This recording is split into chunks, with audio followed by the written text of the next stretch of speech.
Thousands of people in Stepanakert and Yerevan have taken to the streets over the last week to demand an end to Azerbaijan's ongoing blockade of Nagorno-Karabakh, amid a deepening humanitarian crisis in the region. For more than 7 months, Azerbaijan has been blocking the Lachin corridor, the only overland route connecting Nagorno-Karabakh to Armenia and the rest of the world.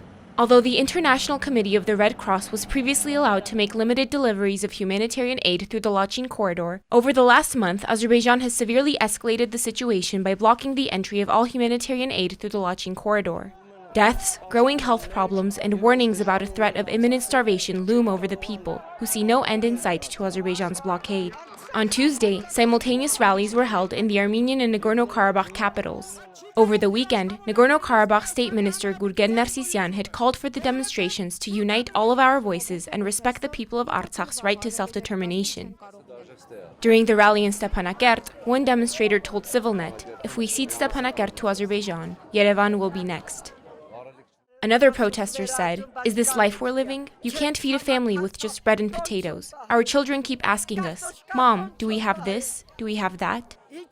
In Stepanakert's Renaissance Square, protesters have been gathering every night for over a week to demand Azerbaijan lift its blockade. On July 14, in response to Narsisyan's call to launch a nationwide movement in Karabakh, over 10,000 civilians gathered in Stepanakert to demand the unblocking of the Lachin corridor. They later marched to the headquarters of the Russian peacekeepers and the Red Cross to demonstrate. Mass protests have taken place every night since Narsisyan's initial announcement. Nagorno-Karabakh President Arayik Harutyunyan has also joined the movement in Stepanakert, staging a temporary sit-in protest and attending some rallies.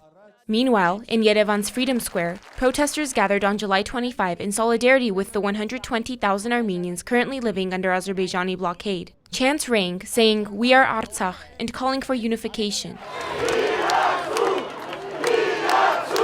One protester told ＳիվիլՆեթի, "Artsakhci, Yerevanci, I do not differentiate. We are one nation."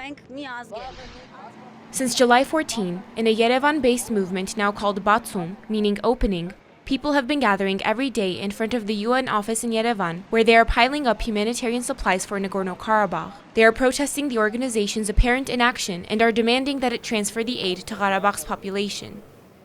Moreover, on July 21, a group of Nagorno-Karabakh residents, together with about 24 reporters, tried to pass through Azerbaijan's illegally installed checkpoint on the Lachin corridor, at which point Russian peacekeepers told them they could not escort them any further. Meanwhile, the Armenian government on July 26 sent a convoy of trucks carrying nearly 400 tons of humanitarian aid for Nagorno-Karabakh from Yerevan to the entrance of the Lachin corridor. However, Azerbaijan's State Border Service has called Armenia's attempt to send humanitarian aid into the region a provocation and has not allowed the trucks passage into the region.